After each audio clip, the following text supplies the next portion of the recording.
뭐 블록체인 책을 보면은 수많은 응용 분야에 대해서 이렇게 나옵니다. 공공 부분도 있을 거고 사적인 분야에서도 여러 가지 응용 분야가 있고, 또 최근에 뭐 스마트 컨트랙트에서 이런 특히 요즘 뭐 IoT 하면 엄청난 데이터들이나 거기에 관련된 트랜잭션, 서로 경제적인 어떤 거래들이 일어나는 거에 대해서 블록체인이 큰 응용 분야가 있다, 이런 이야기들이 많이 있는데요. 지금 이렇게 다양한 응용 분야에 대해서 이야기하는 것이 의미가 있겠습니까? 그것도 저는 좀 전제가, 아까 이제 프라이빗 그 블록체인하고 퍼블릭하고 다르다고 좀 이야기를 했잖아요. 근데 이제 그거를 블록체인을 예를 들어 뭐 프라이빗 블록체인은 블록체인으로부터 좀 벗어나 있는 거예요. 어떻게 보면 원래 철학으로 많이 벗어나 있습니다. 그런데 사실 이제 그 응용성이나 이런 어떤 법용 기술적인 의미에서 볼 때는 실제는 프라이빗 블록체인이 응용성이 있는 거죠. 퍼블릭 블록체인은 화폐에만 제한되어 있는 거예요, 사실은. 화폐나 채굴이라는 게 없이는 퍼블릭 블록체인 자체가 성립이 안 되는 거예요. 운영이 안 되는 거예요. 그래서 어떤 법용 기술적인 의미에서 볼 때는 프라이빗 블록체인에서 이야기하는 그게 이제 지금 우리가 계속 이야기하는 거죠. 이게 뭐 교육에도 사용될 수 있고, 예를 들어 뭐 주민등록 번호 같은 관리도 할 수 있는 거고, 세금을 걷어들일 때도 그렇죠. 사용할 수 있고, 뭐 그런 게 다 되는 거죠. 그래서 거기에 주목을 하고 있는 거죠, 실제로. 중요하네요. 그래서 사회에 필요한 기술이라는 거는 오히려 블록체인의 어떤 이런 철학으로부터 좀 벗어나 있는 이 프라이빗 블록체인이 훨씬 이제 범용성, 확장성이 강한 기술이라는 거죠.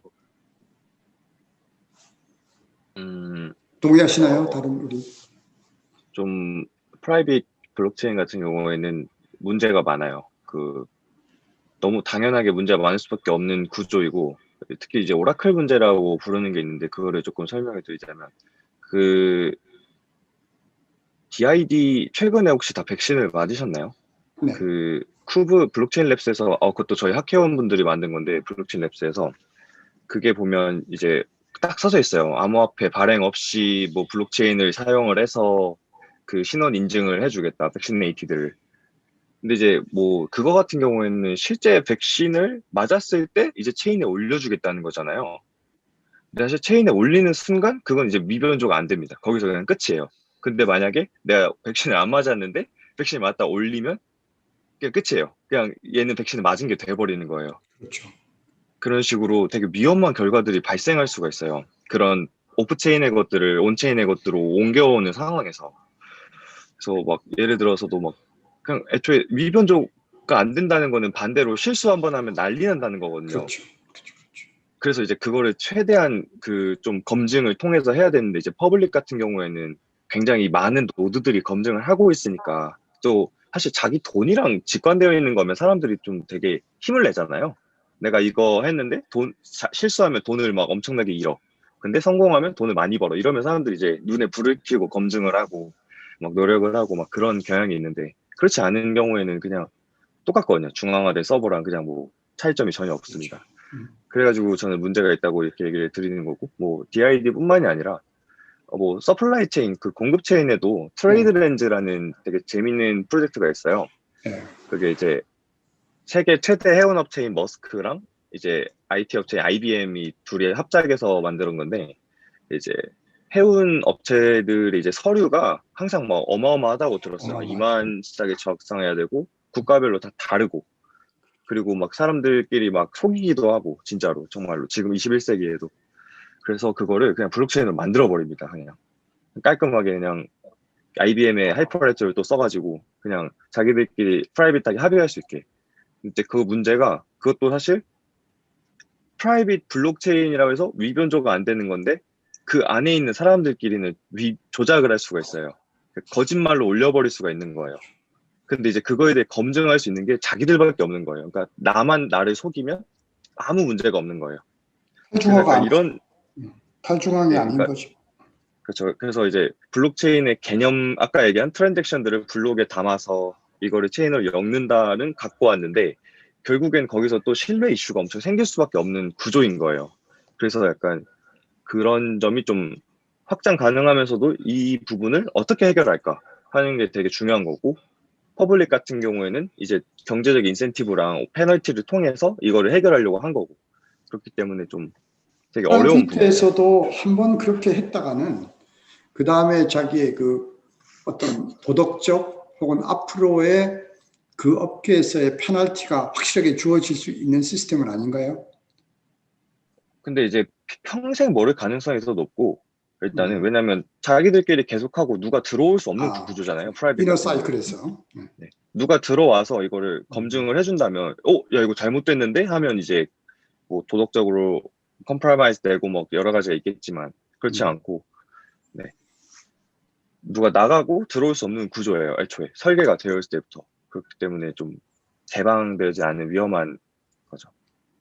그러니까 이제 블록체인, 저는 사실 그 퍼블릭 블록체인하고 프라이빗 블록체인을 구분해야 된다라는 이야기를 드렸던 거지, 프라이빗 블록체인 옹호자가 전혀 아닙니다. 네, 전혀 아니고, 이해됩니다. 그게 이제 여러 가지 문제점들이 발생하고 있다 인정하고요. 그 네. 퍼블릭 블록체인도 마찬가지 문제점이 있어요. 그 네. 확장성이 없어요, 사실은. 그래서 아까 이제 뭐 비트코인이 13년 되면서 이렇게 계속 운영되고 있다고 그러지만, 13년 동안 운영되면서도 비트코인이 어떤 사회 영역의 어떤 시스템을 대체한 게 아무것도 없어요, 실제로. 그걸 대체하기 굉장히 어려운 거예요.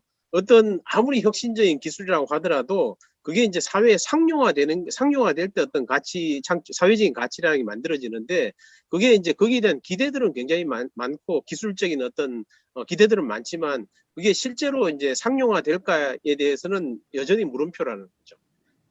그래서 이제 이런 논의들이 있는 거고, 그래서 이제 우선 이제 도입 가능한 그런 어떤 현실성이라는 관점에서 볼 때는 프라이빗 블록체인이 조금 이제 도입할 수 있기 때문에 금융권에서 이제 많이 이제 그거를 시도를 하고 있는 거죠. 시도를. 예. 보통 그 인터넷이나 혹은 책에서 나오는 다양한 응용 분야라고 하는 게, 특히 요즘 IoT에서 막 그 사물 인터넷 그 센서들이 전 세계에 너무 많이 깔리고, 그게 결국은 통신이라고 하는 데 들어오면서 하나의 트랜잭션이 생기는 거잖아요. 그러니까 그런 거에 대한 응용 등이 많이 이야기되고 있는데, 그 이야기는 결국 프라이빗한 블록체인의 이야기라고 이해해도 되겠습니까? 뭐 저는 그 어느 부분에서는 정도는 반대하는데요. 네, 이야기해 주시죠. 네. 그러면 그냥 중앙형으로 하면 됩니다.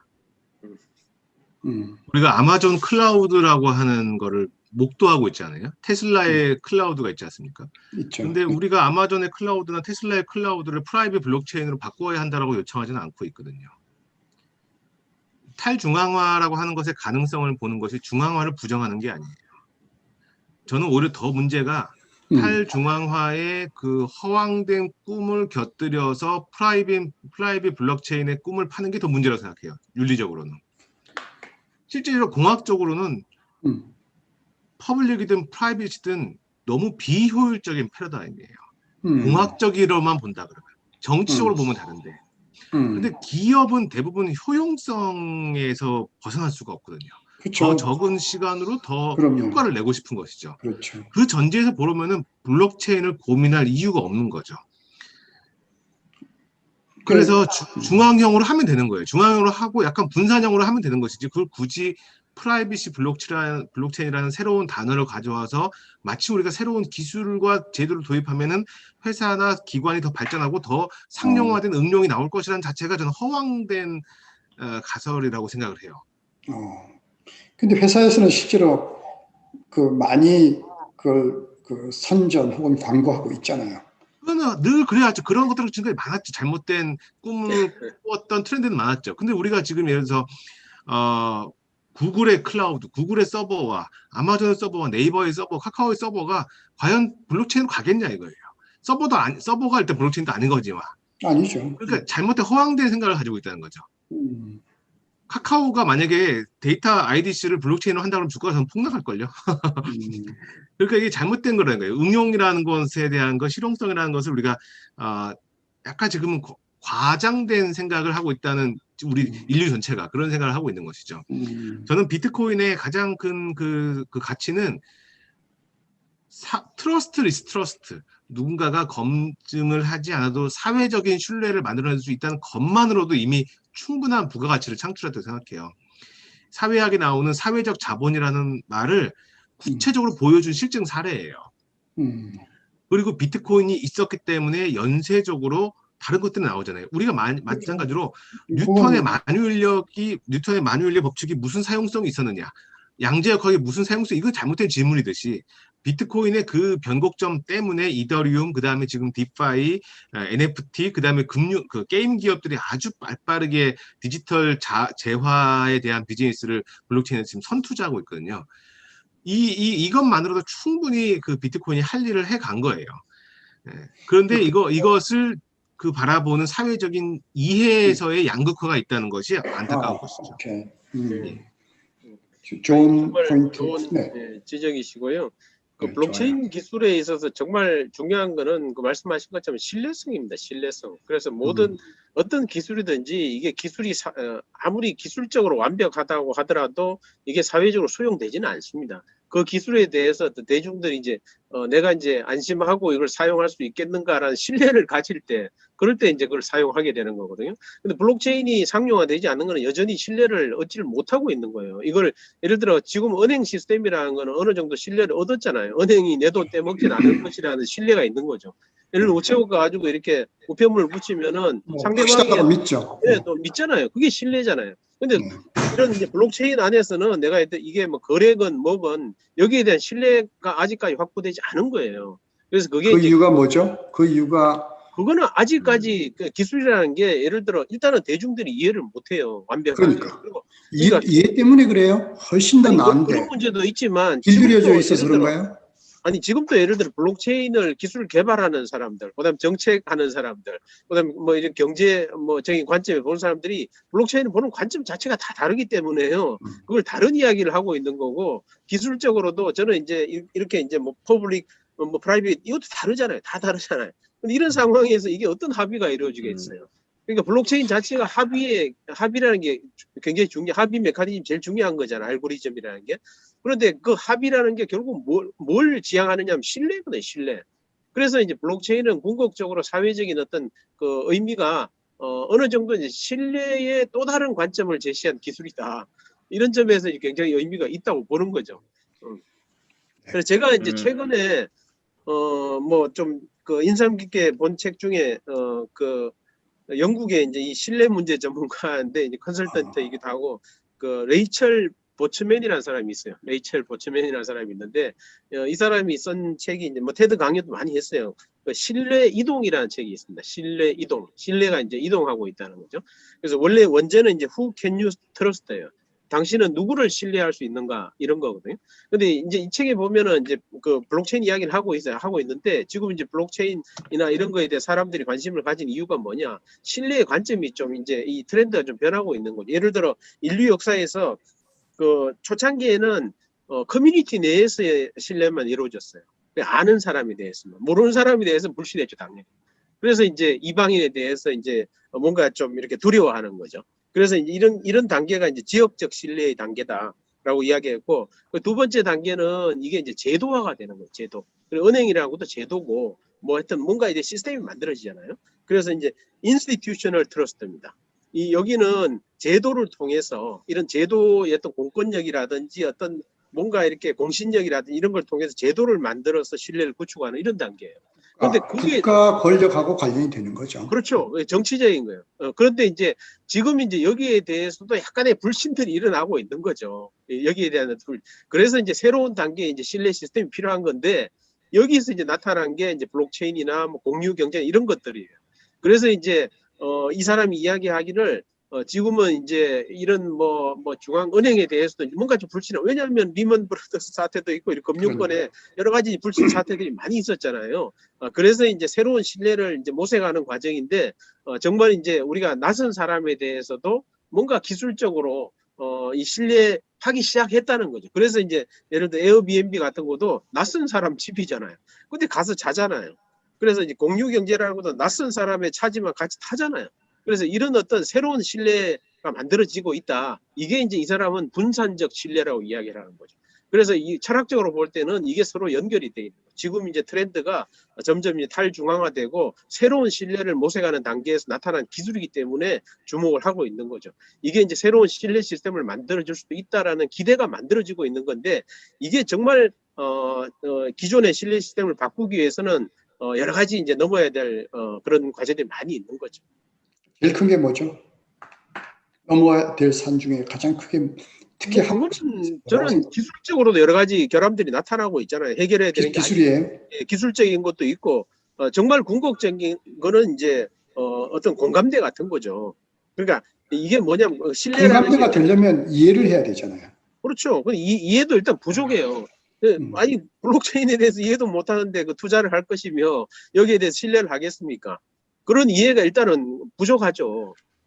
그래서 이제 그런 게 저는 이게 초창기라고 봐요. 이게 이제 블록체인이 굉장히 많이 발전한 이런 단계가 아니라 초창기라고 생각을 하는 거죠. 그래서 이제 기술적으로도 해결해야 될 문제들이 있고 결국 제일 마지막 남은 관문은 사회적인 거죠. 사회적인. 저는 거기 방금 박 교수님 중요한 말씀 주셨는데 저는 그 걸림돌이 체험이라고 생각합니다. 체험. 예컨대 비트코인을 믿는 자들은요. 비트코인을 믿지 않는 자들을 걱정하지 않습니다. 그것이 기회거든요. 예컨대 지금 우리가 메타버스란 말을 많이 하는데 많이 하죠. 과연 요새 주가가 많이 올라요. 과연 지식인 중에 메타버스 대표 기업이라고 불리우는 로블록스 게임에 회원 가입한 사람이 몇 명이나 있어요? 저는 굉장히 부정적이에요. 많지 않아요. 한국은 특히 많지 않아요. 외국도 많지 않아요. 그리고 저는 지식인이라고 불리는 중에 비트코인의 지갑을 가지고 있는 사람이 과연 몇 명? 저는 극히 없다고 봐요. 없어요. 아니 전 세계적으로 없어요. 그러니까 이게 투자를 권유하는 게 아니고요. 맞아요. 그냥 알아야 그걸 되죠. 말만 하지 행동하지 않는 거예요. 물론 행동에 대한 의무도 없죠. 그렇지만 그렇지. 행동하지 않는 상태에서 말만 하는 것은 그렇게 의미가 없는 거예요. 그거는 그래서 우리가 이런 의미가 자담회를 없는 하는 거예요. 거죠. 네네. 예. 그래서 저는 이 자담회 너무 감사드리는데요. 이 모든 것에 이 철학적인 논쟁을 뛰어넘을 수 있는 가장 효율적인 것은 해보는 거예요. 투자 안 해도 해볼 수 있거든요. 비트코인 지갑 만들어 볼 수도 있고 아니면 단 5,000원은 지갑을 만들어 볼 수도 있는 거죠. 그리고 로블록스의 그게 그 게임을 해볼 수도 있는 거죠. 근데 이거는 저는 이 새로운 기술에 대한 이해의 차이가 앞으로 상당히 새로운 부의 양극화의 원인이 될 거라고 생각해요. 저는 모든 비즈니스적으로는 비즈니스적으로는 이 정보의 불균형이 비즈니스를 만들어내잖아요. 근데 그거에서의 이 기술에 대한 이해 차이, 시간 차이는 굉장히 클 거라고 생각을 합니다. 저도 이야기해 주시죠. 말해도 되나요? 네, 일단은 조금 첨언과 좀 또 제 생각을 좀 말씀을 드리고 싶은데요. 일단은 블록체인의 신뢰가 부족하다. 그거는 약간 블록체인 암호화폐를 투자 자산으로 보고 있을 때는 그게 이제 가격의 변동성이 있으니까 히스토리랑 레퍼런스가 없다 보니까 사람들이 그거를 신뢰하지 않는다라고 말씀을 하시는 것 같아요. 근데 실제로 보면 이더리움이라는 플랫폼에서 트랜잭션 수가 요즘 역대 최다예요. 계속 하루하루 정고점을 갱신해 나가고 있어요. 그래서 사람들이 충분히 믿고 쓰고 있어요, 많이. 근데 이제 문제는 한국에서 그거를 되게 안 좋아해요. 한국에서는 비트코인지가 뭐 이더리움지가 갖고 있는 사람이 뭐 제 생각에는 뭐 한 100명, 200명? 한 1000명? 많으면? 10,000명? 뭐 이렇게밖에 안 될 것 같은데 전 세계적으로 보면 지금 이미 몇억 개가 넘었어요. 몇십억 막 이렇게 가고 있는 상황이고 이미 너무 많아져서 지금 뭐 용량이 너무 크다 줄여야 된다는 말도 나오고 있는 상황이고 미국이랑 중국 같은 경우엔 블록체인 연구가 굉장히 열심히 하고 있어요. 미국 같은 그러니까 뭐 퍼블릭이든 뭐 프라이빗이든 떠나서 금융 쪽에서도 굉장히 신경을 많이 써요. 그 MIT 슬로원이라는 경영 전문 그렇죠. 대학원이 있는데 거기에 이제 게리 겐슬러라는 분이 명예교수로 계속 계셨어요. 그래서 블록체인 앤 파이낸스라는 강의를 엄청 하셨었는데 그분이 이번에 바이든 정부 하에서 SEC 위원장으로 가셨거든요. 그 정도로 친암호화폐적이고 블록체인에 대한 중요성을 되게 미국도 되게 알고 있어요. 중국 같은 경우도 마찬가지예요. 지금 제가 구글 스콜라에서 블록체인 논문을 보면 절반이 미국, 절반이 중국이에요. 정말 압도적으로 막 계속 공부를 하고 있어요. 중국 같은 경우에는 사실 이제 검열 저항성을 없애고 자기들의 CBDC를 만들고 싶어서 좀 프라이버시 관련 연구가 엄청 많이 되고 있고 미국 같은 경우에 사실 이게 좀 화폐 전쟁 좀 정치적인 이슈인데요. 다들 그 트럼프 때 약간 환율 전쟁을 중국이랑 한판 떴던 걸 보셨던 것처럼 계속적으로 기축통화 전쟁을 하고 있는데 중국에서는 이제 지금까지 계속 져왔으니까 디지털 화폐를 통해서 이제 한번 이겨보겠다라고 하는 그런 연구들이 많이 진행이 되고 있는 상황인데 어쨌든 미국이랑 중국에서는 이미 약간 인식도 괜찮이 올라오고 연구도 엄청 하고 아까 얘기한 뭐 알고랜드 아발란체 같은 경우도 코넬의 엠밀균 쉬러 교수님이 만드신 건데 애초에 대학 랩에서 그걸 만들고 있어요. 뭐 버클리 블록체인도 마찬가지고 뭐 MIT 블록체인 다 마찬가지예요. 근데 이제 한국에서는 싫어요. 왜냐면 암호화폐 블록체인 하면 암호화폐라는 인식이 더 세요. 그냥 변동성, 코인, 투자 잡아야 된다, 규제해야 된다. 약간 그런 경향이 좀 세서 너무 안타깝다는 아쉽다는 말씀을 드리고 싶고 또 그 외국에서 블록체인 프로젝트들이 엄청난 것들이 많이 쏟아져 나와요. 옛날 맞아요. 닷컴 버블인 것처럼 뭐 버블일 수도 있고 실제 AI처럼 막 정말 엄청난 게 쏟아져 나오는 수도 있는데 지금은 판단할 수 없는데 그런 게 쏟아져 나오면 대학들한테 연락을 줍니다. 대학들한테. 버클리, 뭐 MIT, 뭐 코넬, 스탠포드 연락을 해서 우리 이런 거 나왔는데 한번 확인해 볼래? 하고 검증을 해줘요. 학교에서는. 근데 이제 안타까운 거는 한국엔 연락이 절대 안 와요. 제가 디사이퍼를 하면서 약간 해외 프로젝트랑 굉장히 막 연을 맺고 관계를 맺고 이제 한 건데 지금까지 연락을 한 번도 안 했어요. 지금은 이제 제가 제발 연락을 달라고 좀 했고 약간 그런 식으로 좀 한국에서만 인식이 좀 안 좋은 거지 지금 전 세계적으로는 굉장히 발전을 하고 있고 오히려 그런 옛날에는 한국이 좀 리딩하는 자리까지 차지할 수 있었던 적이 있었는데 정부에서도 그걸 때리고 블록체인 네, 이야기예요? 네네. 블록체인. 네, 한국에 또 좋은 프로젝트들이 있어요. 테라나 플레이 같은. 음. 어쨌든 근데 이제 정부에서 때리고 국민들도 때리고 뭐 학교도 안 도와주고 약간 이런 식으로 삼박자가 안 맞으니까 좀 그런 자리를 되게 뺏겼어요. 네. 좀 리딩할 수 있는 자리에서. 오케이. 저는 좀 아쉽다고 보고 약간 네, 전 세계적인 트렌드는 맞다고 네, 말씀을 드리고 싶네요. 네. 중간에 그냥 예. 네. 근데 주전자님 그 여전히 사실은 이 뭐 블록체인에 대한 신뢰가 부족한 게 일단 그 제도적인 게 제일 크죠. 우리나라는 일단 뭐 가상화폐에 대한 일단 사회적 인식 자체가 일단 좋지가 않잖아요. 이게 투자보다는 이제 뭐 투기라고 이제 생각을 하고 있고 실제 이제 가상화폐를 발행하는 그런 회사들이 굉장히 많잖아요. 그 이제 거래소 가보면 정말 많이 있어요. 정말 덧보잡 이런 화폐들이 정말 많잖아요.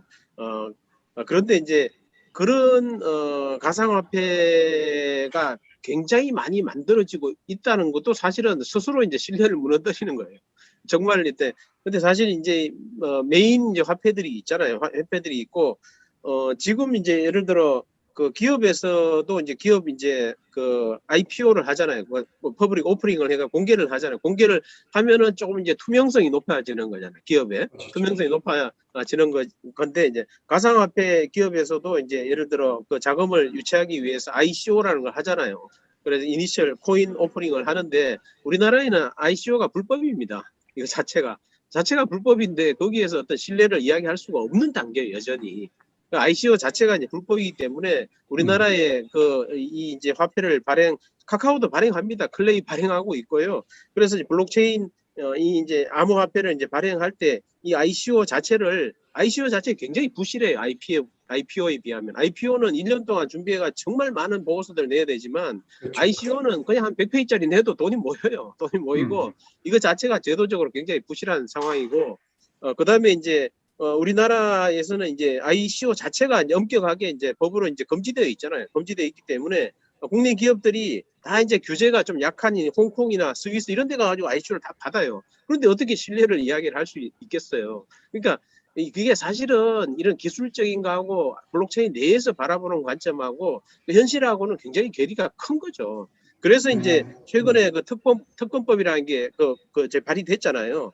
그게 이제 뭐 특정 금융거래 정보 보고 및 이용에 관한 법률에 이게 이제 여기 이제 가상화폐와 관련된 게 있는데 그 내용이 뭐냐 하면은 그 자금 세탁 방지를 위한 이게 이제 이런 그 가상화폐 시장에서 이런 뭐 불법적인 거래들이 많이 일어나고 있고 실제 자산도 도피하는 이런 수단으로 활용이 되고 있고 오히려 이제 정부나 이런 공권력의 관점에서 볼 때는 이런 점들이 더 많은 거죠. 부작용들이 많은 거죠. 그래서 규제를 하고 있는 거고, 그래서 이런 것들이 정말 어느 정도 이제 합법적인 그 틀내에 들어오지 않는 한 이게 신뢰를 얻을 수 없다라고 생각해요. 잠깐만요. 그래서 여기서 네. 말씀 끝나고 하겠습니다. 말씀 네, 끝나고. 예. 그래서 저는 정확하게 잘 모르죠. 기사도 보면은 원래 이게 기존 사업자도 2021년 9월 24일까지 그 신고를 하게 돼 있잖아요. 거래소 다 신고를 하게 돼 있고, 그리고 이제 은행에서 이 자금 세탁 방지를 위해서 뭐 어떤 입출금 계정도 확보하고 뭐 이런 요건들을 요구를 하고 있는데, 이거 지금 있는 그 가상화폐 그 회사에서 등록하는데 거의 없습니다. 거의 없고, 그래서 이제 기사들 보면 9월 24일 되면은 대부분의 것들이 정말 퇴출되거나 없어질 거다 이런 이야기, 오히려 더 불안감을 조성하는 이런 기사들이 많이 나오고 있잖아요. 이게 사실은 현실인 거죠. 기술적인 관점하고 현실하고 완전히 다르다는 거죠. 김문수 원장님. 잠깐만요. 네. 이 부분은 이제 여기서 이게 지금 활자화돼서 철학과 현실의 잡지에 나올 거라서 제가 이 부분은 네. 첨언을 드리고 싶은데요. 자, 블록체인에 대한 신뢰가 없잖아요. 자, 그럼 같은 말 해볼까요? 언론에 대한 신뢰가 없잖아요. 의료에 대한 신뢰가 없잖아요. 정부에 대한 신뢰가 없잖아요. 이건 무의미한 논쟁입니다. 두 번째, 자, 우리가 편의점에 가면은 카터카를 살 수 있습니다. 시장에 가면은 시카를 살 수 있죠. 근데 만약 우리가 이런 논쟁을 한다면, 보세요. 매일 칼 가지고 사람들이 살인을 하잖아요. 전국에서 칼을 사지 못하게 해야 됩니다. 자, 무슨 말씀 드리고 싶은 거냐면, 우리 사회가 여러 가지로 다양하게 진화하고 있는데, 특히 한국이 아까 이 회장님 말씀처럼 블록체인 자체가 문제라기보다는 이 기술을 사회 전체로 받아들이는 여러 가지 진화가 덜 되어 있다는 것은 저는 생각은 주장합니다. 오케이. 기술이 모든 걸 해결한다는 게 아니에요. 음. 그런데 중요한 것은 지금 각 국가들이 특근법 혹은 이러한 자금에 대한 것을 관련된 법률을 만드는 것은 그 국가라는 체제상 입력과 출력에 대한 국가 단위에서의 재화의 입력과 출력에 대한 것을 관리하기 위한 것인데, 이 탈중앙화된 네트워크가 국가들만이 독점해왔던 입출력 시스템 위에서 놀고 있기 때문에 당연히 반응을 해야 되는 것이거든요. 네. 그 다음 예. 또 한 가지, 합법이냐 불법이냐. 자, 저는 ICO가 바람직하다고 생각하진 않아요. 그렇지만 ICO가 불법이라는 것이 형법 몇 조에 있습니까? 회사법 몇 조에 있습니까?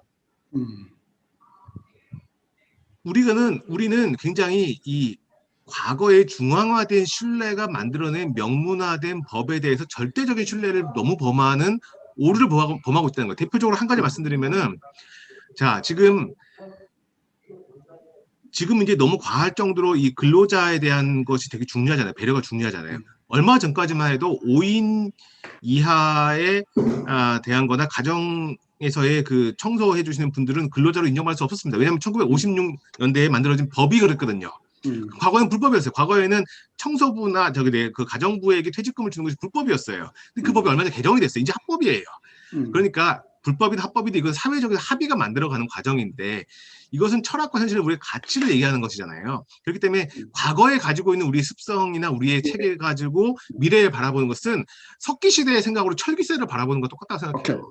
네, 잠시만. 네, 이해됐습니다. 충분히 제가 보기에는 우리 독자 혹은 충중께 전달이 됐으리라고 생각하고요. 저희가 한 15분 남았는데요. 자연히 저희의 테마가 장외거래, 특히 한국에서 뜨거웠던 장외거래에 대한 의견이었는데, 아까 최 선생님 이야기하신 많은 부분도 이러한 장외거래에 대한 부정적인 측면이 사실 우리의 최근에도 많고 전 세계적으로도 많이 있잖아요. 그죠? 그거에 대한 이야기였기 때문에 좀 커버가 됐다고 생각하고요. 저희가 이제 15분 정도 남았습니다. 그래서 우리 자담 우리 선생님들께서 마지막 어떤 이야기하고 싶은 걸 좀 마음속으로 정리해 주셨으면 좋겠다고 생각하고, 그 전에 암호화폐를 제가 장외거래에서 샀어요. 또 싸게 사기를 원하잖아요. 그래서 싸게 샀어요. 그럼 제가 그걸 가지고 뭘 하죠? 그걸 다시 제가 팔아서 예, 큰 질문을 이익을 내겠다는 생각 말고 네. 내가 그걸 사서 예를 들면 제가 뭐 A 회사 주식을 사면 그 A 회사의 주주가 되잖아요. 그러면 제가 주주총회에서 의견을 또 영향력을 행사할 수도 있고 또 배당금을 받을 수도 있고 또 제가 회사의 주인으로서의 어떤 그 프라이즈 가질 수 있고 이러한 것이 있잖아요. 그러면 암호화폐에서 제가 정액으로 샀어요. 그럼 저는 뭐를 할 수 있는 거예요? 우선 제가 이 질문지를 받고 그 질문 드리고 싶은데 장외거래라는 말씀을 왜 미안해요. 말이 틀렸고요. 제가 암호화폐 비트코인을 그걸 주고받는 그 거래소가 있잖아요. 한국에도 있잖아요. 그걸 제가 샀어요. 그러면 저는 아까 A 회사의 주를 산 거와 비슷하게 제가 어떤 거를 예측하고 사나요? 그걸 훨씬 더 올라가서 팔겠다는 그런 동기 말고 제가 뭐 주주가 됐다든지 배당을 받는다든지 주주총회에서 영향력을 행사하다든지 그런 식으로 제가 뭘 예상하고 암호화폐를 사나요?